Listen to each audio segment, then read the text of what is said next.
Today, we'll take a brief look at the art of Asia, a diverse and rich tradition that spans thousands of years and many cultures.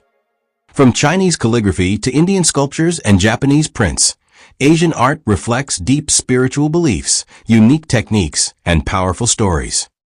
It's not just about beauty, it's a window into the history and values of each culture.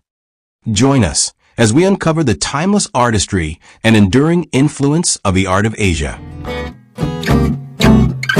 The history of Asian art diverse and rich, spanning thousands of years and dozens of countries. It is known for its ritual bronzes, beautiful ceramics, jades, textiles, poetic painted landscapes, garden design, elaborate goldwork, extraordinary temples, shrines, pagodas and stupas, woodblock prints, shadow puppets, and the highest art form in East Asian art calligraphy.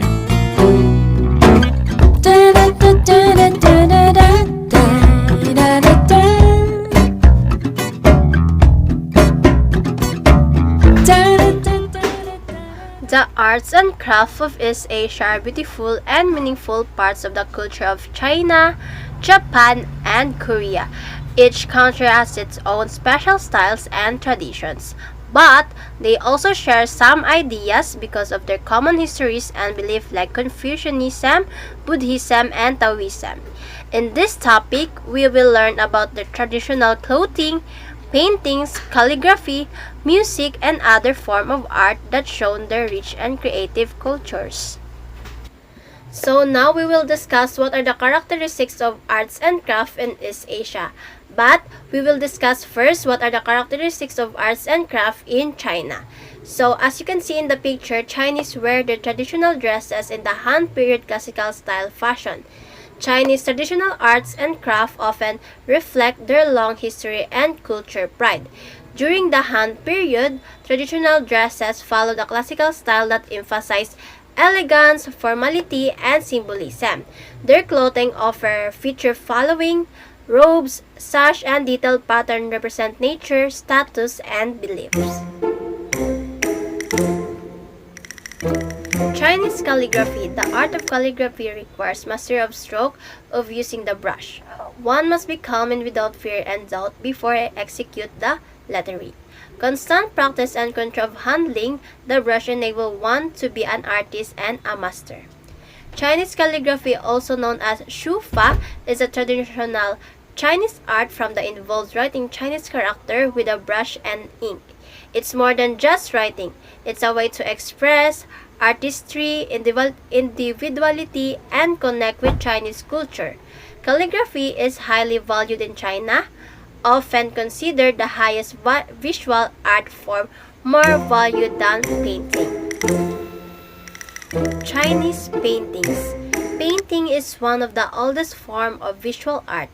It is the art of applying paint to surface to convey a message or information. Asians use painting to convey their belief, tradition, hope, and aspiration. The Chinese considered painting to be the only fine art. To them, architecture and sculpture were classified as craft. Gongbi painting. In our left side of PowerPoint presentation, that are some examples of Gongbi paintings. Gongbi is a meticulous and realistic style of Chinese painting characterized by precise brushwork and vivid colors, often depicting figural or narrative subjects. It stands in contrast to the more freely expressive style, where brushwork and details are more simplified. Gongbi paintings are known for their detailed and intricate renderings, often featuring multiple layers of color and shading. Other kinds of Chinese painting. First is vertical wall scrolls, also known as hanging scrolls in many cultures, have a rich history rooted in ancient China and East Asia. They evolved from silk banners and bamboo strips used for writing and decoration. The practice of creating and displaying these scrolls became a significant art form, integrating painting, calligraphy, and poetry. Next is a horizontal hand scroll. It's a long, narrow scroll, typically made of silk or paper, that is unrolled and viewed horizontally. usually on a table in a section. Its common format in East Asia art for paintings, calligraphy, or combination of both. Hand scroll are designed to be a view in sections, allowing for a continuous narrative or journey to be depicted. So now we will proceed what are the characteristics of arts and craft in Japan. As you can see in the picture, Japan decorated their kimonos with design of flowers, cherries, and birds. There are plenty of outlines on their kimono as influenced by the classical Han Chinese attire. Its style varies according to season. Its fabric is made of cotton and rayon. So, Japanese arts and craft are known for the refinement, simplicity, and deep connection to nature and the seasons. Their traditional clothing, the kimono, is often decorated with seasonal motifs like flowers, cherries, and birds. So, this decoration often have bold outlines influenced by Chinese classical design, especially during earlier periods. Fabrics such as cotton and rayon are commonly. Japanese people often represent their folk arts in miniature form due to their cultural values of simplicity, precision, and appreciation for subtle beauty. Miniature reflect the Japanese aesthetic of wabi-sabi or beauty in imperfection and suit the compact living spaces common in Japan. They also emphasize craftsmanship, storytelling, and a spiritual connection to nature core aspects of traditional Japanese life. Origami, the art of paper folding. The word ori is to fold and the word gami is paper. Origami or paper folding is believed to have originated in Japan around the 6th century when paper was introduced from China. By the 7th century, origami evolved into a high refined art often linked to our ceremonial practices, gift, and spiritual offering.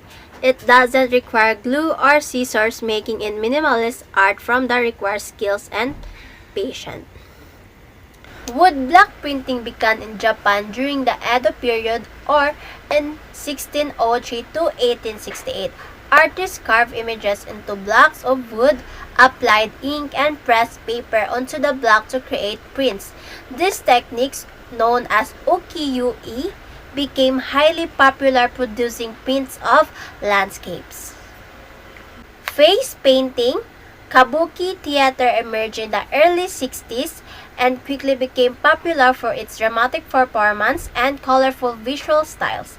The Kumadori face paint tradition was developed to highlight the expressions and personalities of characters, especially in epic stories. The colors and patterns of the makeup could denote the characteristics, roles, emotion, and moral alignment. Anime. The animated version of manga began to develop in the 1960s with major milestones like the release of Astro Boy and Akira. Today, anime is recognized worldwide for its unique animation style with oversized eyes and vibrant colors, creating a deep emotional connection with the audience. Manga or Japanese comics grew in popularity after World War II. Initially, manga targeted children but gradually expanded to all ages with more complex themes and sophisticated artwork. By the 1980s, manga was mainstream form of entertainment in Japan and spread globally. So now we will discuss what are the characteristics of arts and craft in Korea. Koreans' mode of dressing is unique and indigenous. It is partly influenced by the Chinese, thus Koreans' national attire is patterned after the hand loose robe style with long sleeve. However, the uniqueness of their jyogori and chima is that they are fashioned as not to be decorated but have to remain plain in vibrant colors. So, Korean arts and craft highlighted both simplicity and vibrant color. While influenced by Chinese fashion, Korea developed its own distinctive style. Traditional clothing such as the hanbok featuring the jyogori or jacket and chima or skirt is characterized by plain, bold colors without decorations. These reflect a cultural value of modesty and natural beauty. Korean craft also include paper art or hanji and ceramics and embroidery, which focus on clean lines, elegance, and practical beauty. Korean theater mass. There are two types of that, which is religious and artistic.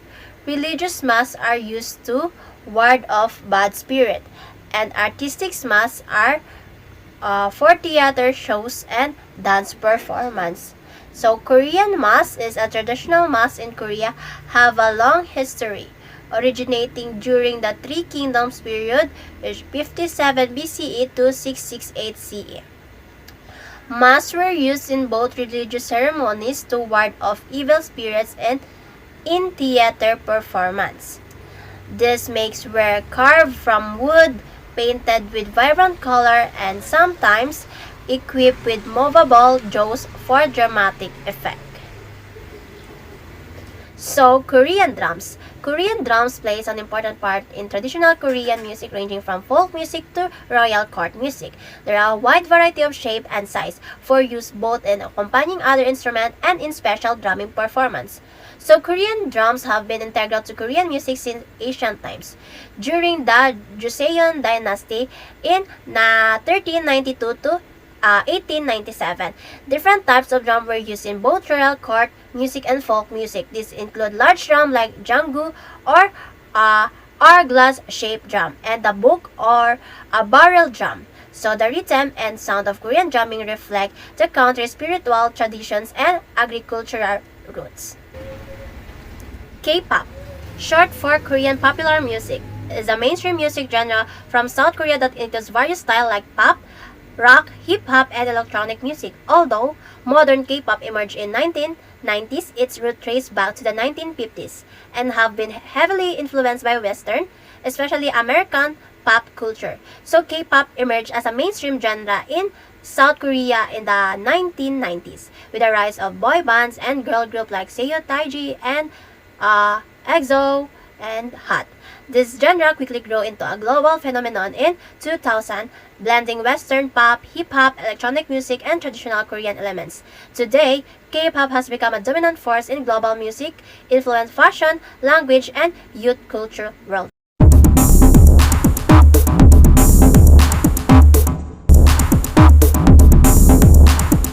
The South Asian art. The culture and arts of South Asia are incredibly diverse and vibrant, shaped by centuries of history, religion, and tradition across countries such as India, Pakistan, Bangladesh, Nepal, Bhutan, Sri Lanka, and the Maldives. This region is home to some of the world's oldest civilizations and major religions, including Hinduism, Buddhism, Islam, and the Sikhism, of all which have influenced its rich artistic expressions. South Asia's culture and arts reflect a deep connection to history, spirituality, and community life, creating a colorful and dynamic cultural landscape. Let me introduce to you the first country. We have Afghanistan. The Afghanistan art encompasses a wide range of traditional and contemporary forms, reflecting the country's rich cultural heritage and artistic diversity. This section discusses various art forms, their significance in the society, and the cultural expressions they embody. So first, we have the carpet weaving. Afghan carpets are famous for their high quality, beautiful designs, and natural colors. These carpets are mostly made using wool and natural dyes, and each region has its own designs and patterns, such as Balkh, Herat, and Kandahar carpets. So they're not just pretty to look at, they're made with great care using wool and colored with natural dyes, which gives them warm, earthy tones. And what really interesting is the different regions in Afghanistan like Balkh, Herat, and Kandahar each have their own signature patterns and styles. So when you see an Afghan carpet, you're not just seeing a rug, you're seeing a piece of that region's culture and tradition. So next is the buzz. It's a form of musical puppetry found in Afghanistan.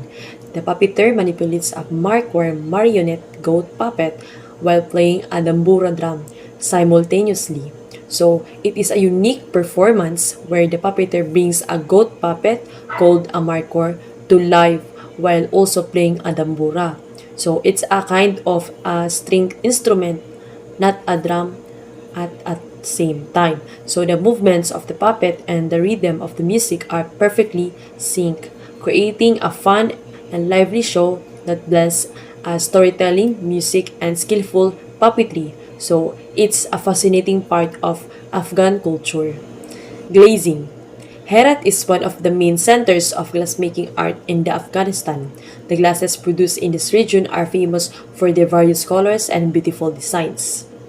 So, this craft has been practiced there for centuries with techniques passed down through generations of artisans. So, what makes Herat's glass truly stand out is its brilliant range of colors, like deep blues, vibrant greens, and warm ambers, created using natural materials and traditional methods. So each piece is handmade, often featuring delicate patterns and decorative designs that reflect both artistic skill and cultural symbolism. Whether it's a simple bowl or an ornate vase, glass from Herat is admired not only for its beautifully also for the deep cultural history it remains one of the finest examples of Afghan craftsmanship and artistic traditions. So let's proceed to the next country, which is the Bangladesh. So the multidimensional cultural heritage of Bangladesh encompasses within itself the cultural diversity of different social and religious groups of Bangladesh. Bangladesh have the composition of culture in which its effects of Hinduism, Jainism, Buddhism, Christianity, and Islam have been assimilated. Gazirpat, a form of scroll painting used to illustrate the life of Gazipir, king of tigers, painted in a panel form. These illustrations depict various miraculous events associated with Gazipir. So it is specifically used to illustrate the life of Gazipir, a revered figure often referred to as the king of tigers. So these paintings are typically created in a panel format where each panel depicts a different event or moment from Gazipir's life. So the focus of these illustrations is often on the miraculous and divine events associated with him, showcasing his bravery, spiritual significance, and his connection to the natural world, specifically tigers. So the artwork is not only visually striking with its detailed depictions and vibrant colors, but also rich in storytelling, preserving cultural legends and religious beliefs. So Gazir Pat served as a both form of historical documentation and a way to honor Gazipir's legacy. Nakshi Kanta, an embroidered kilt, is made and used everywhere in Bangladesh. However, the Nakshi Kantas of Rasha, Shivisur, and Faridpur are most famous for stitchcraft and picturesque designs. It is widely recognized for its artistic beauty and cultural significance. So the word Nakshi is derived from the Bengali word Naksha, meaning artistic patterns, and Kanta refers to kilt. These kilts are typically made by layering old saris or used cloths and stitching them together with colorful threads using intricate embroidery and techniques. Alpana. It involves creating intricate patterns and motifs on the floor or walls using a paste made from rice flour and water, often applied with fingers or a small piece of cloth. So this art is especially practiced by Hindu women as part of the observance of religious vratas or vows such as Lakshmi Vrata is honor on the goddess Lakshmi, Sanjoti Vrata, Magmangal Vrata, Harichan Vrata, and Basudhara Vrata. And also, Alpana is created during important family and social occasions, such as Hindu weddings, to decorate the space and welcome prosperity and good fortune. Anafrashana, a baby's first rice-eating ceremony to bless the child and the ritual with beauty and sacredness. The design often include lotus flower, conch shells, feet of deities, and geometric or floral patterns, symbolizing auspiciousness and spiritual significance. Next country is the Bhutan. Bhutan is a country deeply rooted in its traditional art and culture, shaped by Buddhist philosophy, spiritual beliefs, and a strong sense of national identity. Bhutan boasts a rich heritage of traditional crafts, showcasing the skills and artistry of its people. These art forms are not just expressions of creativity, but also a reflection of the cultural identity and history. Parzo carving. Parzo is the art of carving practiced in Bhutan to create decorative and symbolic patterns, especially for religious and architectural purposes. It includes wood carving, stone carving, and slate carving, often seen in temples, monasteries, home, and religious artifacts. So, as part of the Zurich Chusum, the 13 traditional arts and crafts of Bhutan's, Parzo is one of them, and it holds an important place in the country's identity and heritage. So, these carvings are not merely decorative, they carry symbolic and religious meanings, especially in the context of Buddhism, which is the main religion of Bhutan. So, wood carving is most commonly used in the construction and decoration of temples like ihakhangs, monasteries, isdongs, and traditional Bhutanese homes. Stone and slate carvings are often used to create religious plaques or money stones, which are inscribed with Buddhist prayers or mantras and placed along mountain paths or near temples to bless travelers and devotees. Each carved design is made with great care and usually tied to Bhutanese beliefs in protection, harmony, prosperity, and spiritual well-being. Shigzu carpentry plays a vital role in the construction of Bhutan's majestic dzongs, temples, palaces, and bridges. It is one of the 13 traditional art and craft of Bhutan known as Zurich Chusum, and plays a crucial role in Bhutanese architecture and heritage.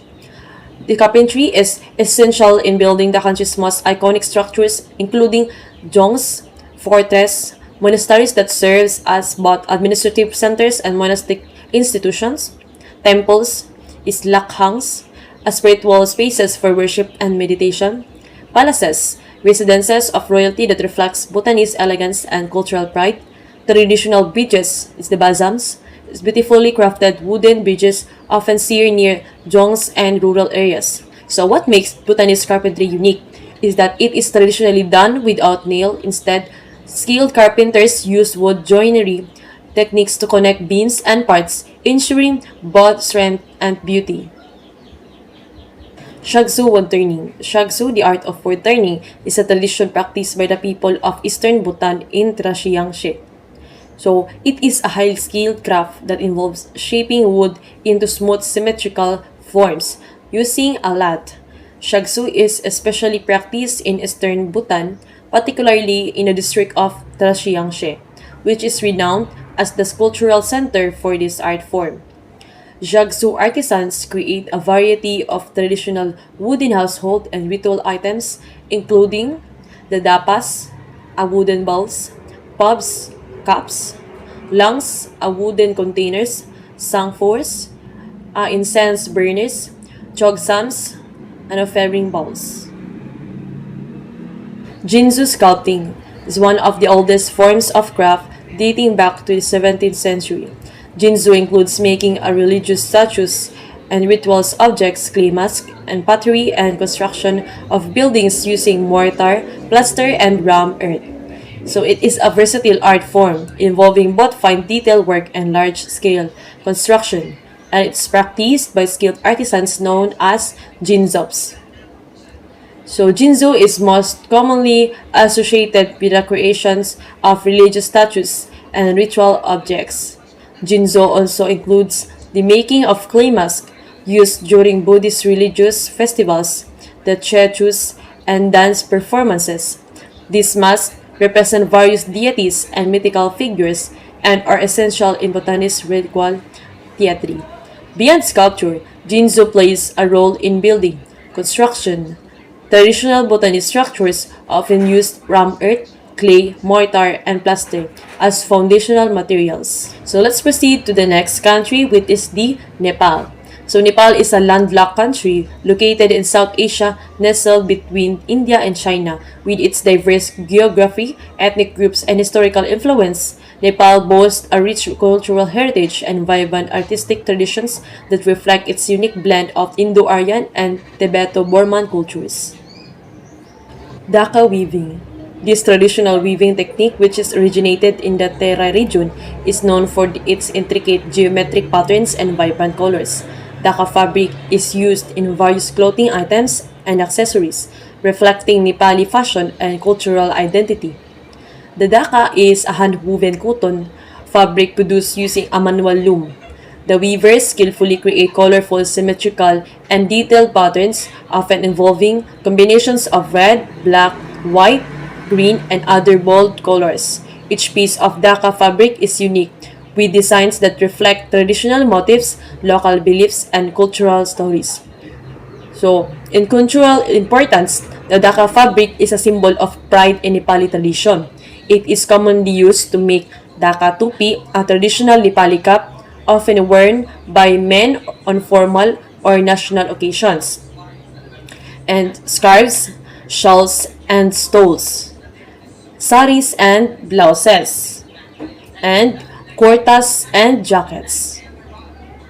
So in many Nepali communities, wearing dhaka during festival ceremonies or national holidays is seen as a mark of respect for tradition and identity. Through its patterns and colors, dhaka connects the present with the past and continues to be proud representation of Nepali fashion and heritage. Paubha paintings, an essential aspect of Nepal's traditional art, reflecting the cultural and religious heritage on the Newar community. So, these intricate paintings serve as devotional aids, teaching tools, and ritual objects, playing a crucial role in Hindu religious practice in Nepal. The paobha, derived from the Sanskrit word patabhavana, meaning depiction on cloth, refers to a type of scroll painting that portrays Hindu deities, mandalas, mythological scenes, and spiritual concepts. So these works are painted on hand-woven cotton canvas using natural mineral and vegetable pigments, and often finished with fine gold detailing. So this is deeply rooted in the Newar tradition of Nepal. They preserve and celebrate the country's religious stories, aesthetic sensibility, and devotion. Tangka. The tangka is another kind of Nepalese painting that has been in Nepal since ancient times. These paintings were primarily religious and they were employed as worship symbols. They originated in Nepal and are known as paobha in Newari and tangka in Tibetan. Tangka refers to a scroll painting done on cotton or silk cloth, mounted on brocade and often framed with wooden dowels so it can be rolled up like a scroll. So these paintings typically depict Buddhas, Bodhisattvas, deities, mandalas, and religious scenes. So on religious purposes, tangkas are used as worship objects, teaching tools, and meditation aids. Monks, spiritual teachers, and devotees use them during rituals and ceremonies to visualize deities and reflect on in spiritual teachings. They are also displayed in temples, monasteries, and home during special occasions and festivals. Tangka painting is whether known as paobha in Nepal or tangka in Tibet, is a spiritual and artistic tradition that has played a central role in the religious life and artistic heritage of the Himalayan region for centuries. Its enduring beauty and symbolism continue to inspire both practitioners and admirers around the world. Shikhara style. So Nepal's Shikhara style consists of 5 or 9 vertical sections forming a high pyramidal or curvilinear tower-like structure. The apex is bell-shaped. This type is not very common, but a fine example can be seen in Patan. It is the Krishna temple. The Shikhara style originates from North Indian temple architecture, and the word Shikhara literally means mountain peak in Sanskrit. This is reflected in the tall tower-like shape of the temples built in this style. So the key features of this style is pyramidal or curvilinear tower, bell-shaped apex or amalaka, stone construction, and vertical emphasis. The Mithila art. This traditional art form, which originated in the Mithila region of Nepal and India, is characterized by its vibrant colors, intricate patterns, and themes inspired by nature, mythology, and daily life. The Mithila art empowers women and helps preserve the region's cultural heritage. So this Mithila art, also known as Madhubani art, is a traditional and culturally rich form of painting that originates in the Mithila region, which spans part of southern Nepal, particularly in the Terai region and northern Bihar, India. This art form is deeply rooted in the daily life, rituals, and spiritual beliefs of the people of the region, and it plays an important role in preserving cultural identity and empowering women. Next country is Maldives. The Maldives is renowned for its pristine beaches and turquoise waters. But beyond its natural beauty, the Maldives also boasts a rich cultural heritage that is deeply rooted in traditional arts and crafts. On the local islands, where life unfolds at a slower pace, these timeless crafts have been preserved and nurtured, serving a testament to the islanders' connection with their history and traditions. Kasabo, Bolvalo, Libaas, or embroidery. Embroidery, especially the intricate style known as Kasabo, Bolvalo, Libaas, has long been cherished tradition in Maldivian culture. This delicate craft involves adorning fabrics with elaborate designs using metallic threads, beads, and sequins. A traditional form of Maldivian embroidery that reflects the refined artistry, cultural identity, and craftsmanship of the Maldives. It is particularly known for its intricate detailing, use of metallic threads, and incorporation of beads and sequins, making it one of the most elegant textile traditions in the island nation. Meanings and origin of this type of embroidery is the kasabo refers to the metallic embroidery threads, often gold or silver. The bual valhu refers to the neckline or collar area of the traditional garments. The libaas means clothing or attire, often referring to the traditional dress worn by Maldivian women, especially during ceremonies or special occasions. Thus, the Kasabu Bolvalhu Libaas refers to clothing, particularly women's dresses, with elaborately embroidered necklines and decorative panels made with metal threadwork. Lehihen or lacquer work. Lacquer work in the Maldives represents a harmonious fusion of woodworking and decorative techniques. Lacquer work has adorned furnitures, boxes, and decorative objects in the Maldives for generations, providing a visual narrative of the island's culture and artistic heritage. So it is a traditional Maldivian craft that combines woodworking with decorative artistry, resulting in beautifully finished objects that reflect the island's cultural richness, craftsmanship, and aesthetic sensibilities. So the word lehihun refers to the process of applying lacquer, a glossy, protective coating made from natural resins or synthetic substance to wooden surfaces. So in the Maldives, this craft has been practiced for generations, particularly in Tuhadho Island in Baa Atoll, which is renowned for its lacquer artisans. So this lehihun lacquer work is distinctive Maldivian art form that merges craft color and cultural symbolism. Fili Vion or handloom. Fili has been a part of Maldivian dress and has been a part of the Maldivian culture for a long time, with records even as far as 1340s. Fili was worn both by men and women in Maldives during the monarchy. Fili Vion or handloom, weaving of fili is a traditional Maldivian textile craft that holds deep cultural and historical significance. The fili is a distinctive strip, sarong-like garment traditionally worn by both men and women, especially during the monarchy era, and continues to be a symbol of national pride and identity. So, what is a fili? The fili is a hand-woven wrap or sarong, usually black with the white or gray stripes along the border. So, it is traditionally worn around the waist, paired with a white shirt for men and with more decorative tops or accessories for women. The fabric is lightweight and breathable, making it well suited to the tropical climate of the Maldives. Fili Vion, or the traditional handloom weaving of fili, is a cherished part of Maldivian heritage more than just a garment. The fili represents national pride, historical continuity, and artisanal craftsmanship. The next country is the Pakistan. Pakistani art encompasses a wide range of traditional and contemporary forms, reflecting the country's rich culture, heritage, and artistic diversity. This section discusses various art forms, their significance in society, and the cultural expressions they embody, and boast a rich heritage of traditional crafts, showcasing the skills and artistry of its people. These art forms are not just expressions of creativity, but also a reflection of the cultural identity and the history. Truck art. This vibrant and colorful art forms decorates Pakistani trucks with intricate designs, calligraphy, and religious imagery. It's a unique blend of traditional and modern styles. This truck art is a vibrant and eye-catching form of folk art in Pakistan, where trucks and sometimes buses, rickshaws, and lorries are decorated with bright colors, intricate patterns, poetic calligraphy, religious symbols, and even portraits or landscapes. It's more than just decoration. It's a moving canvas that reflects the identity, beliefs, and pride of the truck owner or driver, and has become a cultural symbol of Pakistan.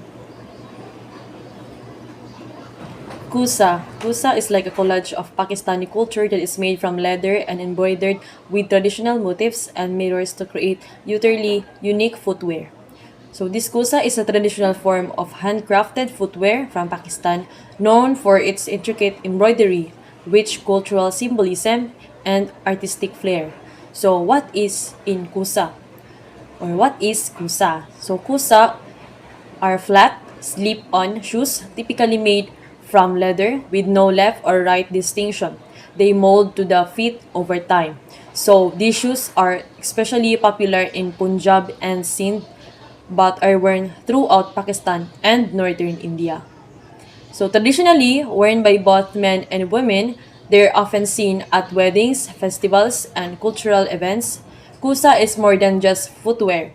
It's a cultural statement, a piece of wearable art, and a testament to Pakistani tradition and skill.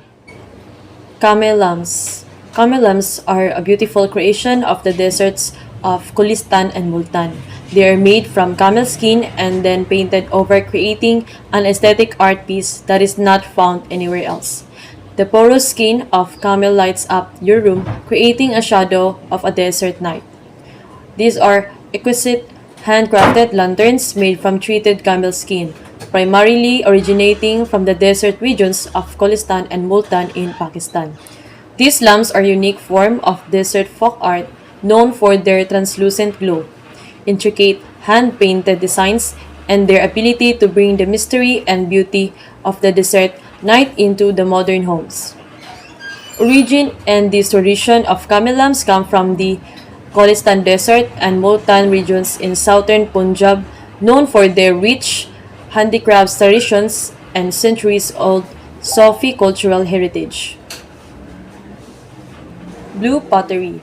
Blue pottery is one of the most iconic and visually striking handicrafts of Pakistan, renowned for its vibrant blue and white patterns that reflect a blend of Persian, Turkish, and Mughal artistic influences. So this originating primarily from Multan and parts of Sindh, this traditional craft holds both aesthetic and cultural value, deeply rooted in the Islamic decorative arts traditions. So this blue pottery in Pakistan has its historical roots in Central Asia and Persia, where ceramic art with cobalt blue designs was a major tradition. So it was introduced to the subcontinent during the Mughal era. So where it flourished in cities like Multan, known for its Sufi heritage and spiritual art. The designs of these and techniques were influenced by Turkish Iznik pottery and Persian calligraphy and miniature painting, giving the crafts a rich hybrid character. Adrak, a unique and traditional form of black printed shawl or scarf indigenous to the Sindh region of Pakistan and parts of India. These intricately designed patterns reflect the natural elements of the region, including the sun, moon, and stars. It is a distinctive and ancient form of black printed textile art, traditionally used as a shawl, scarf, or turban, and is indigenous to the Sindh region of Pakistan and parts of Gujarat, India. Known for its deep indigo and crimson colors and geometric, symmetrical patterns, Ajrak is more than a fabric. It's a symbol of Sindhi cultural identity, pride, and heritage. The design and symbolism of Ajrak reflects natural elements such as the sun, symbolizing energy and life, the moon, symbolizing peace and rhythm, stars, representing guidance, and floral motifs, and river-inspired waves, honoring the fertile land of Sindh. The designs are always symmetrical and repetitive, symbolizing balance and harmony in nature. Let's proceed to the last but not the least, Country, the Sri Lanka. Sri Lanka's culture and arts are deeply rooted in its long history, religious traditions, and multicultural influences. The dominant influence of Buddhism can be seen in the country's architecture, sculpture, and painting, especially in ancient temples and stupas decorated with detailed murals and carvings. Lanka's culture and arts express a harmonious blend of spiritual devotion, creative expression, and historical continuity. Batik, a type of fabric dyeing that uses wax to create intricate patterns. Batik is a popular art form in Sri Lanka, and it is used to create a variety of items, including clothing, home decor, and souvenirs. So batik involves drawing or stamping patterns with hot wax onto fabric, typically cotton or silk. Once the wax is applied, the fabric is dyed, and the areas covered in wax resist the dye, remaining in their original color. So this process can be repeated multiple times with different wax applications and dyes to create multicolored layered designs. So the design's themes and styles, the common motifs include the floral and leaf patterns, peacocks, elephants, and marine life. The traditional Sri Lankan symbols and mandala scenes from daily life or folklore. So these designs often reflect the vibrancy of Sri Lankan culture and environment. So the batik uses to create a wide range of items such as clothing, sarongs, shirts, dresses, scarves, wall hangings and paintings, tablecloths, bedspreads, and cushion covers, souvenirs, and accessories. Both local and tourists admire batik for its artistic value and cultural beauty. Masks. Masks have a long history in Sri Lanka folklore. They serve a practical purpose in healing ceremonies and rituals. Some are dance drama performances that describe a complex plot and are enacted by expert dancers and actors. They're wearing these masks, which are commonly referred to as devil dances. So masks in Sri Lanka are an integral part of the island's traditional folklore, healing rituals, and performing arts. With a history dating back centuries, these elaborately carved and vividly painted masks are not just decorative. They hold spiritual, cultural, and theatrical significance, especially in what are commonly known as devil dances or tuvil. So the cultural and ritual use in Sri Lanka traditions, masks are used primarily in healing ceremonies to ward off evil spirits or illnesses, religious or rituals performances, folk theater, and dance dramas. These ceremonies often involve the tuvil, a type of exorcism ritual believed to appease spirits or demons, thought to cause illness or misfortune. So, devil dances or tuvil. The devil dance is a ritualistic performance where masked dancers impersonate various supernatural beings or yakas or demons. So, the goal is to drive out malevolent forces affecting an individual or community. These dances involve dramatic movements, drumming, chanting, and storytelling, often performed by skilled rituals specialists or traditional healers. Berelu lace, a form of lace making that originated during the Portuguese reign in Sri Lanka. These designs have been passed down through the generations and are still being used as trimmings for dresses, curtains, tables, spreads, clothing, bedding, and chairs. It is a delicate and intricate form of handmade lace making that has introduced to Sri Lanka during the Portuguese colonial period in the 16th century. Over time, this craft was absorbed into the local culture and became a treasured part of Sri Lanka's textile heritage, especially along the southern coastal areas like Gale and Matara. The designs and patterns of the Berelu lace features are floral motifs, geometric shapes, scrolls, and vines. These patterns are unique to each artisan and often passed down through the family tradition. The designs may be simple or elaborate depending on the use and cultural preferences. Traditionally used as decorative borders and trims for saris and dresses, curtains and tablecloths, bedding and cushions, traditional attire for weddings and religious ceremonies. Laksha. Laksha is the traditional form of creating intricate wooden decor using lacquer. Various decorative household items are crafted using resin harvested from the bark of lacquer beetle and infested trees. The term laksha refers both to the resin used in the craft and the art of lacquer decoration itself. So the lacquer resin is a natural secretion obtained from lac beetles that infest certain types of trees such as ficus or Sclera species. This resin is harvested from tree bark, processed, and then used to coat wooden surface. So the type of items created in this laksha is commonly used to decorate a wide range of functional and ornamental items, including boxes and containers, walking sticks, jewelry and bangles, traditional toys, furniture in place, household decor items. Southeast Asian art. So, what is Southeast Asian art? Southeast Asian art reflects the rich cultural diversity of countries like Indonesia, Brunei, Thailand, Vietnam, Malaysia, Cambodia, and the Philippines, influenced by Hinduism, Buddhism, Islam, and indigenous tradition. The region arts includes sculpture, temple architecture, textile, dance, and shadow puppetry. Monument sites like Angkor Wat and Borobudur showcase the region's spiritual and artistic achievement. Southeast Asian art is known for its vibrant colors and detailed carvings and symbolic storytelling, blending religious devotion with local folklore and natural beauty.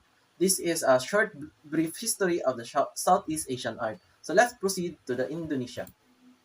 Indonesia experienced a long history with each period lives distinctive arts, from prehistoric cave paintings to contemporary arts of modern Indonesian artists.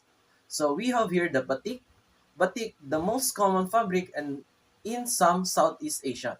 Batik derived from the word ambatik can be translated into a cloth with a little dot. As we can see here in the picture, so we have here um, a that form into a flower.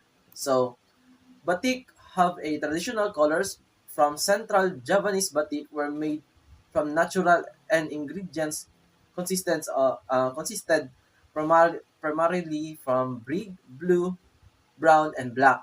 So also we have here the arts of the Indonesia, wayang kulit. Wayang kulit is a traditional form of puppet shadow play performed in the Indo-Malayan archipelago. It is derived from a Javanese Hindu-Buddhist tradition, in which the handcrafted leather puppets depict epic stories of the gods in the shadow play.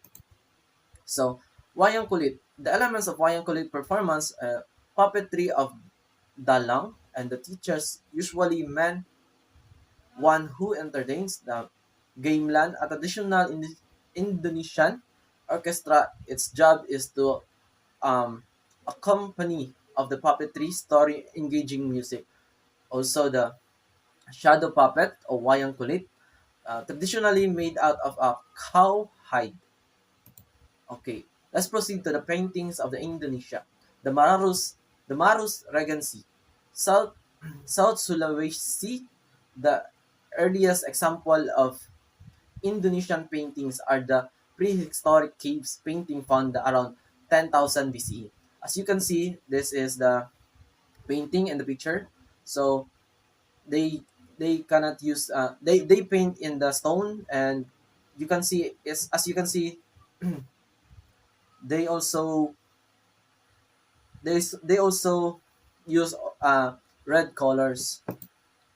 So we have here a famous artist in the Indonesia, Raden Saleh. Raden Saleh Sharif Boestaman was a pioneering Indonesian romantic painter of an Arab Javanese ethnicity. He was considered to be the first modern artist from Indonesia, then Dutch East Indies, and his painting corresponded with the 19th century romanticism, which was popular in Europe at the time. So Raden Saleh, one of the art of Raden Saleh is the arrest of mm, Pangeran, the arrest of Pangeran de Ponegoro. Is the one of Raden Saleh's most famous painting that how belongs to the Presidential Palace collection. It has been hailed by both art historians and politicians and the anti-colonials or colonials or rev- revolutionary. And let's proceed to Malaysia. Traditional arts of Malaysia. Malaysia traditional arts reflects in its multi-ethnic and multi-religious population. These arts are shaped by both indigenous and foreign influences, including Chinese, Indian, and Islamic tradition. Batik is the tradition textile art that involves um, applying wax to the fabric and dyeing in it to create intricate patterns.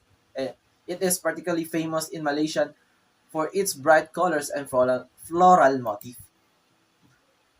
Malaysia, songkit, a form of a brocade weaving. Songkit is made with a gold and silver thread, and it's often used in ceremonial wear in Malay culture. So we have here some example of their art, which is creating a sword, or they called kiris. Kiris, a traditional weapon and symbol of Malay culture. The kiris is a dagger with a wavy blade. It is often considered a work of art due to its intricate design and spiritual significance. So, one of the famous artists of the Malaysia, which is the Lat one of the famous artists of Malaysia is Latif Mohidin. Latif Mohidin, born in 1941, is a Malaysian modernist painter, sculptor, and poet. He is generally known for his body of painting, sculptures, and writings. So, Latif Mohidin, the praise, the praise it is title of Pogo Pogo was coined by the artist to evoke the consciousness that emerged through this travel, a way of thinking and working that's sought to challenge the dominance of Western modernism at the time Pogo Pogo led Matif Mohidin to explore the syncretic approach to form in his art and enter dialogues with others avant-garde thinkers in Southeast Asia. So let's proceed to the famous artists and paintings in Thailand. So Thailand. Thai art is basically composed. Now let's proceed to Cambodia art. It's a cultural treasure that reflects the rich history and tradition of its fascinating Southeast Asian nation. From the ancient times to the present days, Cambodian art has evolved and thrived, encompassing a wide range of style and techniques that are as diverse as they are beautiful. Cambodian sculpture and architecture have a rich, diverse history influenced by various cultural and religious traditions. Number one, sculpture. The heavy influence of Hinduism in the design of a brass sculpture of the phoenix and the Hindu mythical creature of life, death, and the clay sculpture of the god and the goddesses of the epic Ramayana are prevalent.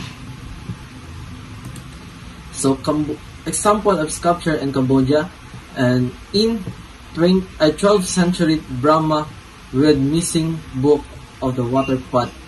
As you can see here, we have here a black sculpture.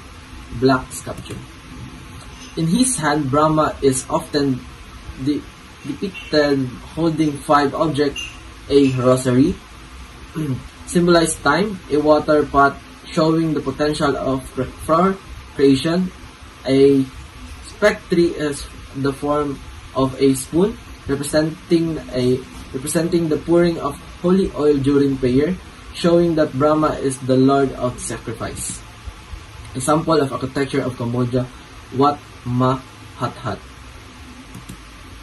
Wat Mahathat, the temple of the great elite, was once a Ayutthaya kingdom most important temple during 1374 CE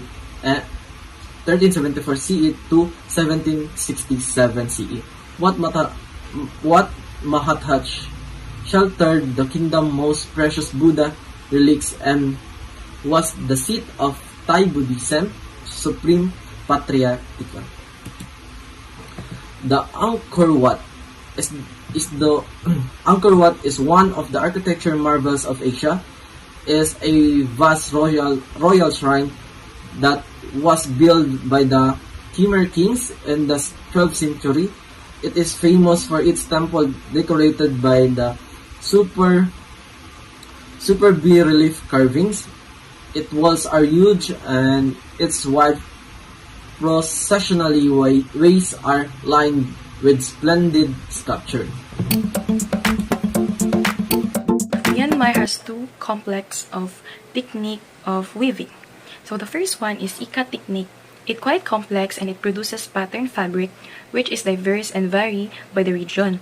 So to create patterns, weavers tie-dye portions of weft yarn before weaving begins. The second one is uneven twill. It yields the single or two-color fabric which are produced by weaving or three threads, so the color of the one thread dominates on the other side of the fabric, while the two others determine the color on the reverse side. So Myanmar has 10 famous traditional arts and crafts which is called Panselmyo. It means 10 flowers. So the first one is Panchi is the art of painting that features animals and objects using a variety of colors and styles. The second one is Punpu is the craft of wood sculpture, creating figures and floral design carved from wood. The third one is Panbe, the art of blacksmith, where is iron heated and hammered into tools or decorative items. The fourth one is Panyun, the craft of making lacquer, often using bamboo or wood as the base material. The fifth one is Panput, the art of wood turning, where craftsmen create wooden utensils and vessels using a lathe. Panyan, the traditional art of masonry used in building structures from brick, stone, or concrete. Pantut, the craft of stucco relief work producing decorative floral design is plaster or cement. Pantamot is the art of stone carving used to sculpt and statues and detailed ornaments. Patain is the art of working with gold and silver to make jewelry and ceremonial objects. Pante, the metal world craft that involves creating items from copper, bronze, or brass such as gongs, bows, and bells. Famous artwork and artists in Myanmar. So the first one is Bang Ni-Aosu. He is known for being pioneer of modern art in Myanmar. So his style is abstract and influenced by both traditional Burmese art and modern Western style. So the next slide is a medium mixed on paper or canvas. So the theme is often features abstract representation of the Buddha, merging spiritual themes with modernist expression. So the impact of this work were controversial in his time, but now because it is seen as groundbreaking and challenging conservative art norms in Myanmar. So let's talk about Vietnam. Vietnam has a fabric ranges that are popular to Vietnamese. So the first one is Shantung Taffeta. A Shantung Taffeta is a lightweight silk fabric with a plain weave and slightly uneven texture. So the features of it is less bulky and more refined than traditional taffeta, subtle scene. So it used commonly as a Vietnamese traditional dress for formal occasion due to its elegant drape and texture. For example, an ivory shantung traditional dress worn during weddings or national celebrations. The second one is Bengalin with it as a blend of silk and cotton woven to mimic the look of pure silk. So it has a durable with a slight rib texture and more affordable than full silk. So it often used in casual skirts and jackets for polish and a look without a high cost. Example, the Bengalin worn in everyday traditional attire. So the last one is ebony satin. It has a luxurious natural black silk hand-woven by the Cham people in southern Vietnam. So the features of it is deep ebony color that achieved by soaking the fabric in fruit dye, then sun-drying, soft, glossy, and breathable. The ebony satin is usually reserved for special occasions, often symbolizing elegance and cultural pride. Example, the ebony satin worn by performers or during traditional festivals. So silk painting is the one of the most popular forms in Vietnamese art. So Vietnamese scale paintings showcase the countryside, landscapes, historical events, or scenes of daily life. So the Vietnamese style of silk paint emphasizes softness, elegance, and has a flexibility of style. It means it's a highly respected and popular art form in Vietnam, and it's known for delicate beauty and culture of depth. These paintings often depict scenes from the rural life, as a farmers working in the fields, landscaping, Asians, and moments from Vietnamese history. So for example, a typical Vietnamese silk painting might show women in traditional ao dai walking along a riverbank or a sunset, which has a soft brush or even a serenity and nostalgia. Famous artists and painting in Vietnam. Nguyen Gia Tri is widely regarded as a father of modern Vietnamese lacquer painting. His innovative and techniques, artistic vision transformed lacquer from a traditional decorative craft into a sophisticated fine art from blending Eastern materials with Western materials. So, the next slide is refer Vietnamese painting that everyone knows it is the quartet. It means four. Tre Van Lan Can. Nguyen Gia Tri. So, ang next is To Ngoc Van. And the third one is Nguyen Tuong Lan and Tran Van Can. And among them, Nguyen Gia Tri, artist, was the only one to pursue lacquer painting in Vietnam.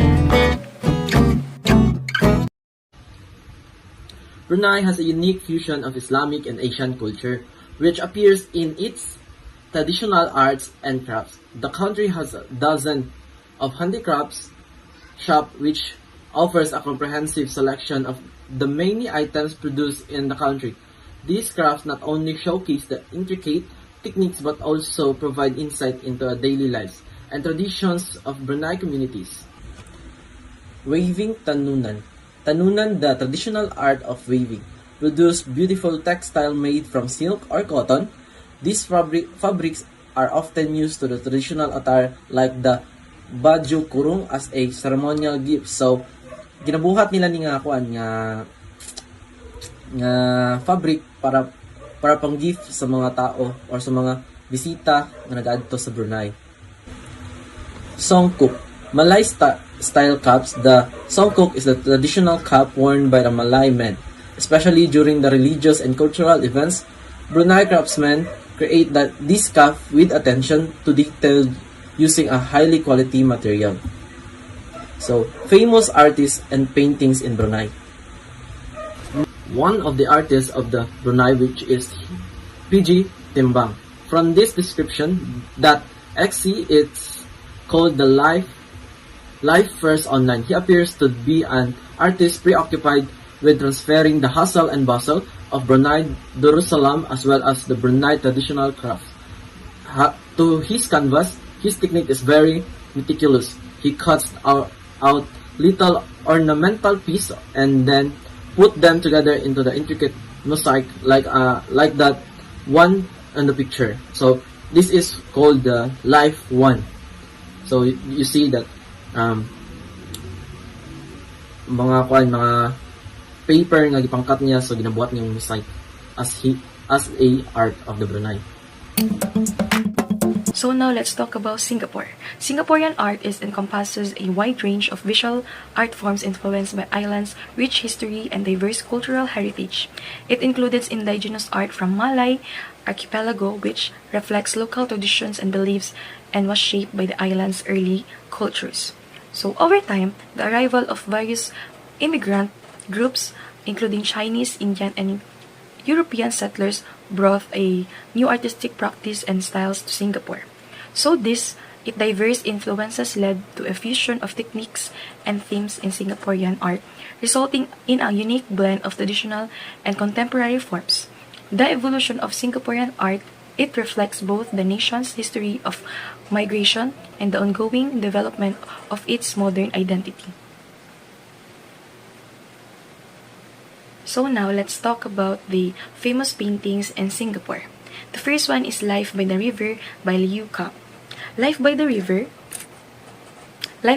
portrays a typical local scene of village life that near Pasir Panjang, located at the western part of Singapore in 1970, set against a backdrop of lush tropical scenery. That painting depicts the lively activities of the locals in the foreground. The painting depicts scenes of bustling activity along the river and showcasing the daily lives of local communities. Liu Kang brushwork and vibrant color palette breathe life into artwork. evoking a scene of nostalgia and capturing the essence of the Singaporean cultural heritage. The second one is Modern Art by Chua Chiang-ming, is a bold and abstract representation of Singapore's ever-evolving landscape. The painting showcased a harmonious blend of geometric shapes and vibrant colors, reflecting the progress of the city-state. Chua's innovative approach, Singapore's urban environment has made this artwork an iconic representation of the country's contemporary art and local art scene here. So let's talk about their Singapore street art. The first one is Haji Lane. Haji Lane is a narrow street located in Singapore, Kampong Glam district, known for its rich history and vibrant atmosphere. Originally, it was a commercial area in the clearly 20th century, primarily home to Muslim traders and shopkeepers. The lane's name derived from the Arabic word Haji, referring to those completed the pilgrimage to Mecca. So Haji Lane is a vibrant and colorful street in Singapore, Kampong Glam district. Tucked away in the heart of the city, this lane is a hub of cultural activity, artistic, and attracts both local and tourists. The second street art is Kampong Glam. The name of the area is thought to derive from a Melacula species tree called Kelam in Malay. Kampong simply means village. Kampong Glam was published as a conservation area and it's preserved as a historic part of town. So now let's talk about Timor-Leste. It combines indigenous Austronesian traditions with Portuguese colonial influence. The artistic practices included ta'is weaving, a traditional textile art, wood carving, and ritual dance, and all of this is form of cultural expression. These art forms that played a significant role in shaping their national identity, and it's symbolizing resilience, heritage, and pride of Timor-Leste. Timor-Leste has a traditional text art called ta'is. Ta'is are used for clothing, ceremonies, and gifts, especially at weddings, festivals, and as a diplomatic gifts. Different districts have different design and colors. For example, coastal regions use brighter colors, while mountain areas prefer darker shades. UNESCO listed ta'is weaving as the intangible cultural heritage in 2021. So for example, during important ceremonies like an inauguration of a new village chief, a beautiful ta'is cloth is worn offered as a sign of respect. As sacred houses called Umalulik, it means sacred houses. They are not just a building but are considered as a spiritual centers for families and communities. So the houses are often decorated with carvings and symbolic designs representing ancestors and protection spirits. The Philippines has a art that develops accumulated in the Philippines from the beginning of civilization in the country up to the present era. There are many branches of the art in the Philippines, including folk, architecture, weaving, literature, music, and many other art forms. The next slide is tackle about famous artists and paintings in the Philippines. The first artist is Juan Luna. Juan Luna is significantly impact our Philippine art history with his exceptional skill and emotional depth. Luna's paintings showcase his mastery of technique, capturing human emotions and blending Western and Filipino influences. Even after his death, Luna's legacy endures as his masterpieces are cherished as a national treasures in the Philippines. His profound impact on the Philippine art inspires artists and the worldwide. So now let's talk about her masterpiece of Juan Luna. The first masterpiece is Poliario. It means it shows a glimpse of Roman history that focusing on brutal aftermath of battles. It depicts fallen gladiators being dragged by Roman soldiers while spectators eagerly await their chances to strip them of their armor. However, a sad scene unfolds with an old man searching for his son and a grieving woman. So this artwork is also symbolizes the suffering and loss endured by the Filipinos during the Spanish colonial era. The second artwork is the Parisian Life. It portrays a scene in a Paris cafe featuring a woman seated as of sofa with three men nearby. The woman symbolizes the Philippines and it represents the struggle under colonization. Her sitting positions resemble the country's geographic shape and her clothing represents purity. However, her black turtleneck implies a lack of freedom. The painting gathers important figures in Philippines history, including Luna, Jose Rizal, and Ariston Bautista, discussing the country while maintaining their Filipino identity. The last painting is The Battle of Lepano. This painting depicts Don Juan of Austria, a Spanish admiral and governor leading the Spaniards in a significant victory over the Turks. However, it represents the triumph of Catholicism and Spanish national pride. So the next artist is Fernando Amorsolo. So Fernando of Morsolo was a painter of rural Philippines landscape. So his nickname is Grand Old Man of the Philippine Art. He was the first ever to be recognized as National Artist of the Philippines. So Fernando Amorsolo has a famous artwork. The first one is Planting Rice. It was made in 1922 and this was when the Philippines was under the American colonial rule, and it is impressive that Amorsolo consistently painted pictures reflecting the true Filipino soul despite of the colonization. Although critics have been claiming that Amorsolo did this to serve as souvenirs to the Americans, notwithstanding the fact that rice planting became so popular at that time. It was used in calendar, brochures, and etc. The second one is the painting of the making of the Philippine flag. Is one of the artwork made by the Fernando Amorsolo to recognize the importance of independency in our country. It also one of the significant paintings that belongs to the native Filipinos. In history books, they narrate the flag was swam at the home of Marcelia Agoncillo with assistance of her daughter Lorenza and Delfina and a niece of Martyr Jose Rizal. They were tasked by General Emilio Aguinaldo to sew the first flag of New Republic. That scene was immortalized in this painting. It purposely made to show the great essence of importance of these three women sewing the first made Filipino flag to be used. The last painting is Dalagang Bukid. Amorsolo painted it in 1927. In an interview published in the Broadsheet Manila, dated as 6th of 1920, he commented on the trend of the Luminists and his administration of their work. This was the main artistic style by Amorsolo and brought back into the colonial setting of the Philippines by rendering light into his grand noise scenes of rural pastures as represented by this painting. The third artist is Felix Resurrection Hidalgo, was a Filipino artist and he is acknowledged as one of the greatest Filipino painters of the late 19th century. The painting is The Christian Virgins Exposed to the Populace. This painting was made by the Filipino painter Felix R. Hidalgo. This painting depicts the persecution of Christians in ancient Rome, which thereby portray the cloth female Christian slaves that are being derided by a group of uncouth Roman men spectators. The woman who is located at the lower right side of the painting that is posed nakedly seated at the foreground with her head is bowed.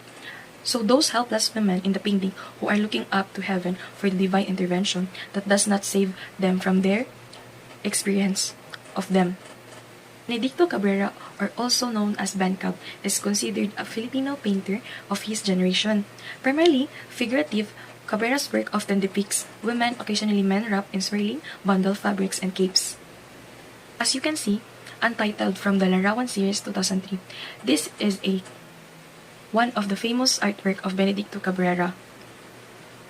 The second artwork of Benedicto Cabrera, or also known as Bencab, is Belle.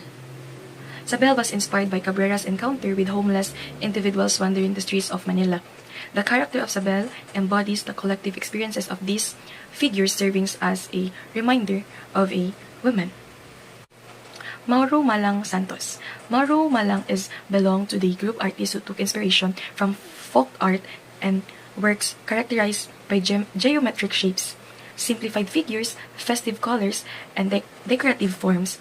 So the National Fine Arts Collect of his artwork is four artworks is a artwork of Mauro Malang. So the next slide is one of the example of his artwork titled by Yellow Vendor.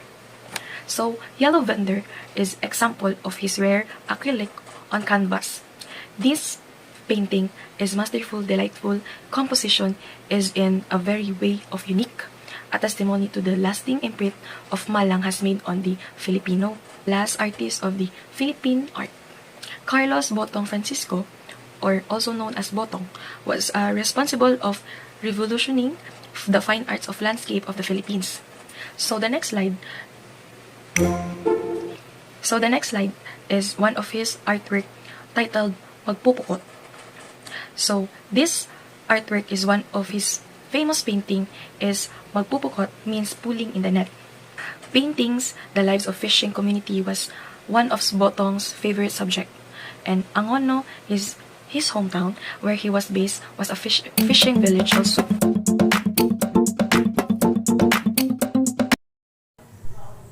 Asian period 3000 BCE to 500 BCE.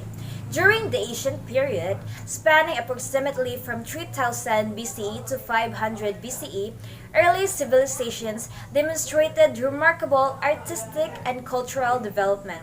One notable example is the Oxus civilization, also known as the Bactria Margiana Archaeological Complex or the BMAC.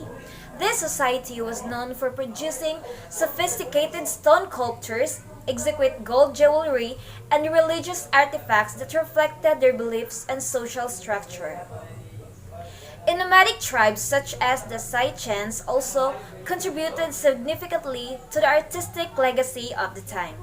They specialized in crafting intricate gold ornaments, often depicting powerful animal motifs like griffins and deer. These symbols were not only decorative but also represented themes of nature, strength, and spiritual power within their communities. Overall, this period showcases the diverse artistic expressions of both settled and nomadic sculptures, highlighting their contributions to early civilization. The next period is the classical Hellenistic period from 500 BCE to 300 CE. This period saw a strong Greek influence in Central Asia, introduced by Alexander the Great. Cities like Iconium showcase Greek-style architecture. The Kuscan Empire later blended Greek, Indian, and local elements, especially in Gandhara Buddhist art. During this time, the Silk Road also emerged, linking Central Asia with Persia, India, and China, promoting cultural and artistic exchange. In the early medieval period from 300 to 1000 CE, Central Asia developed into a significant center for Buddhist art, highlighted by the construction of the giant Buddhas of Babayan. The Sogdian people played a vital role in cultural exchange, producing colorful murals and textiles that combined Persian and Chinese artistic tradition. As Islam spread across the region, cities such as Samarkand began to adopt new architectural styles, reflecting the transformation in religious and cultural identity. And now, let's proceed to the High Medieval period from 1000 to 1500 CE. Central Asia experienced a cultural and architectural renaissance under rulers like Timur. Cities such as Samarkand tribe, featuring grand mosques and the mausoleums decorated with vibrant blue tiles. This era also saw the fusion of Persian, Turkic, and Mongol traditions, resulting in the development of richly detailed Islamic art that defined the region's visual identity. From the early modern to the modern period, Central Asia has seen significant cultural shifts. Traditional textile arts such as ikat weaving and carpet making remained deeply rooted in the region's heritage. However, during the Soviet rule, many traditional art forms were suppressed in favor of Soviet realism, which promoted political and social themes aligned with communist ideology. Following the independence of Central Asian nations after 1991, there was a cultural revival marked by the restoration of Islamic architecture and a renewed appreciation for traditional crafts, reflecting a return to national identity and heritage. Turkmenistan carpet weaving is one of the most ancient and cherished forms of artistic expression, deeply rooted in the cultural identity of its people. Each Turkmen tribe developed its own distinctive carpet patterns, often featuring symbolic motifs that represent tribal history, beliefs, and lifestyle. These carpets are traditionally hand-woven by women using horizontal looms and are crafted from materials such as wool, cotton, and occasionally silk, depending on the purpose of the value of the piece. Turkmenistan, also known for a variety of other traditional arts. Felt making is commonly practiced, particularly for creating household items and decorative pieces. Jewelry making, especially using silver, hold both aesthetic and cultural significance, often linked to rituals and social status. Woodworking and ceramics are also important crafts, with artisans producing everyday items as well as ornamental objects. Together, these art forms reflect the rich cultural heritage and skilled craftsmanship that continue to define Turkmen identity. Next is the Uzbekistan. It is known for its tradition of making printed cloth, a craft that has been both practical and decorative. Items such as printed tablecloths, curtains, bedspreads, shawls, and various coverlets were commonly produced not just for everyday use but also to add beauty and color to homes.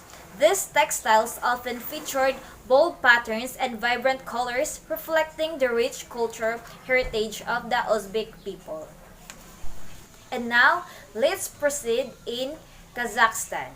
In ancient times, nomadic peoples in Kazakhstan created petroglyphs by carving or drawing on rocks. These rock engravings, which depict scenes of daily life, animals, and rituals, are still visible today and serve as valuable historical and cultural artifacts found throughout the country. Next, let's proceed to Tajikistan. For centuries, the people of Tajikistan has been engaged in various traditional crafts. These include the creation of fabrics, utensils, musical instruments, carpets, furniture, and jewelry, showcasing a long-standing heritage of skilled craftsmanship and artistic expression. Kyrgyzstan. In Kyrgyzstan, textile production is a prominent cultural tradition, particularly among women who use sheep felt to create various items. One of the most notable crafts is the shardak, a handmade felt carpet or rug. Additionally, older women craft large embroidered wall hangings called tushkiz, which are traditionally made to commemorate a son or daughter marriage. These vibrant artworks reflect the deep-rooted customs and symbolic artistry of Kyrgyz culture.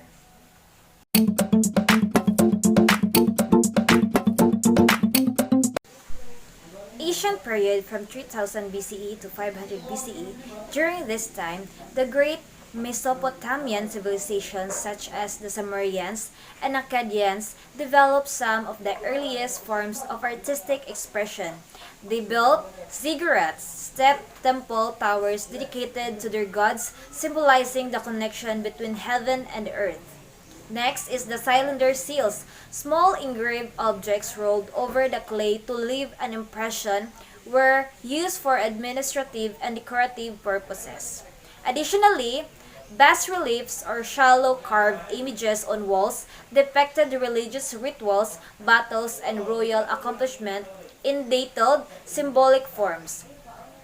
The Persian Achaemenid Empire, which rose later in the period, is known for grand architectural achievements like Persepolis, a ceremonial complex showcasing the empire's wealth, power, and artistry.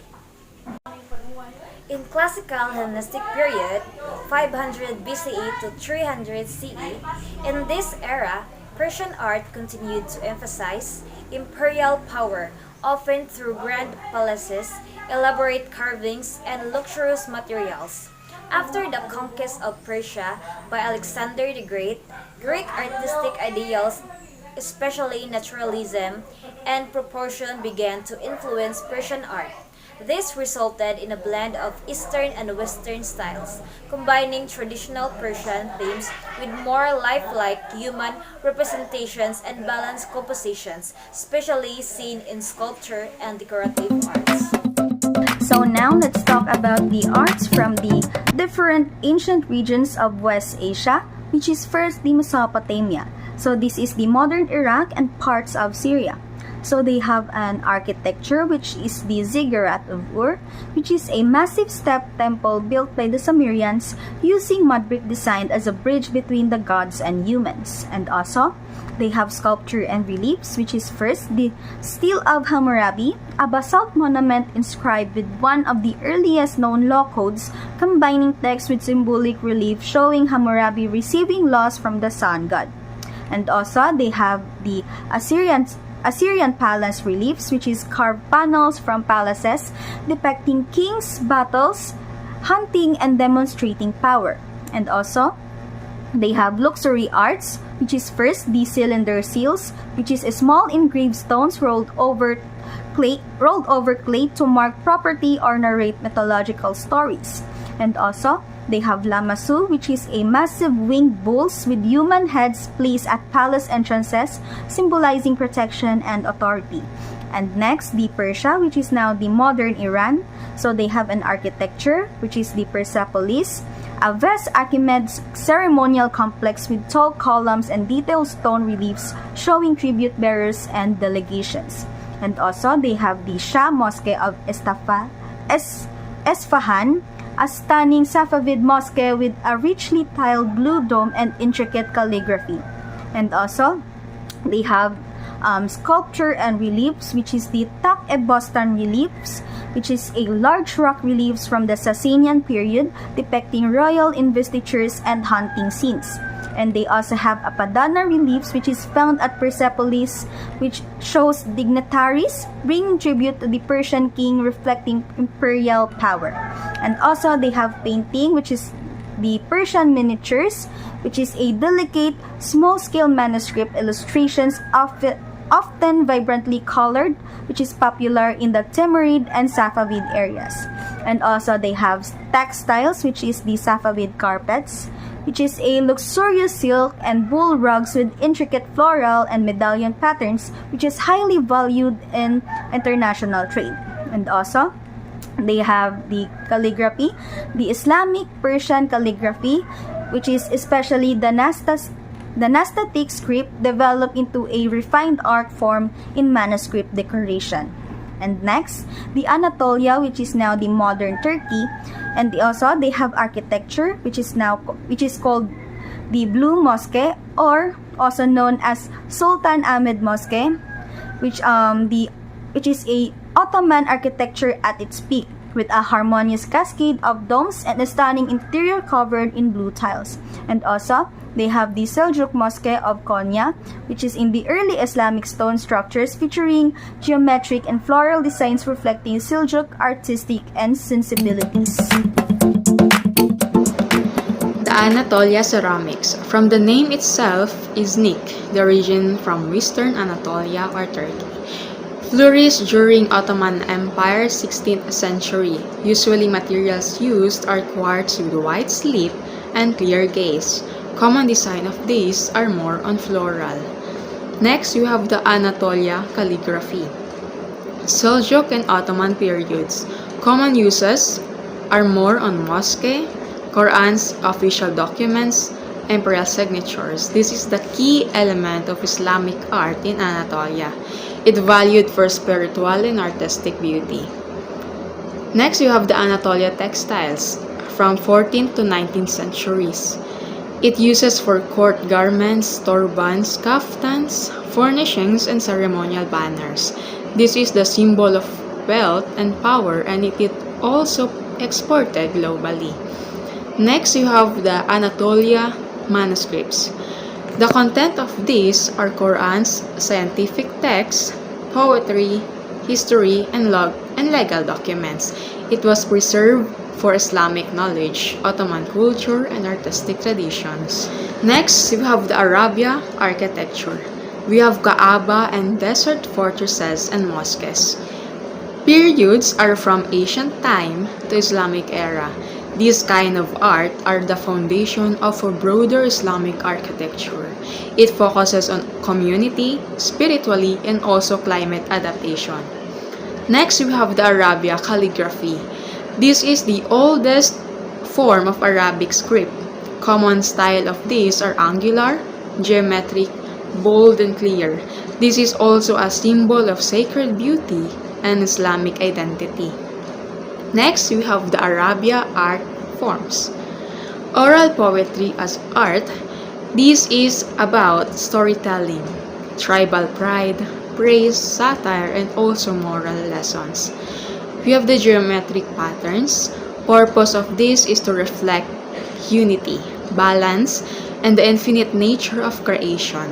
It can use as architecture, manuscripts, and textiles, wood, and also metalwork.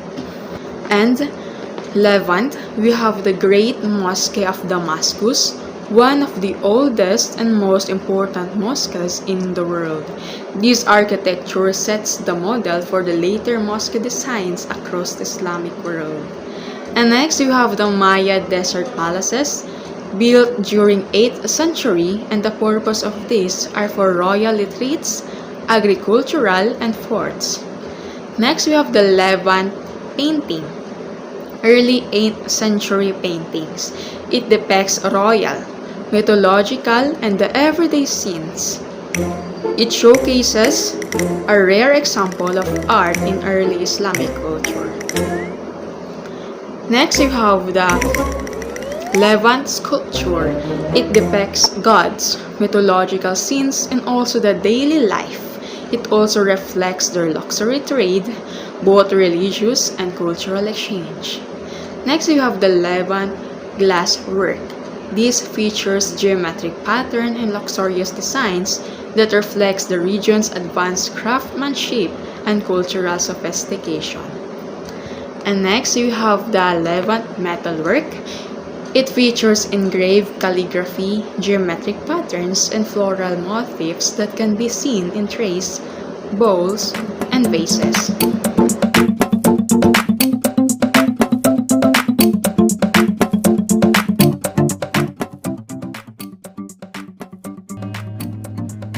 Thank you for joining us on this journey through the rich and diverse world of Asian art. From the intricate calligraphy of East Asia to the spiritual symbolism in South Asian sculpture and the vibrant traditions of Southeast Asia, we've seen how art reflects the deep history, beliefs, and cultural identity of this vast continent. The art of Asia is more than just creativity. It's a living story of spirit, tradition, and human expression. May it inspire us to see the world with deeper understanding and greater appreciation for the beauty of every culture. Thank you.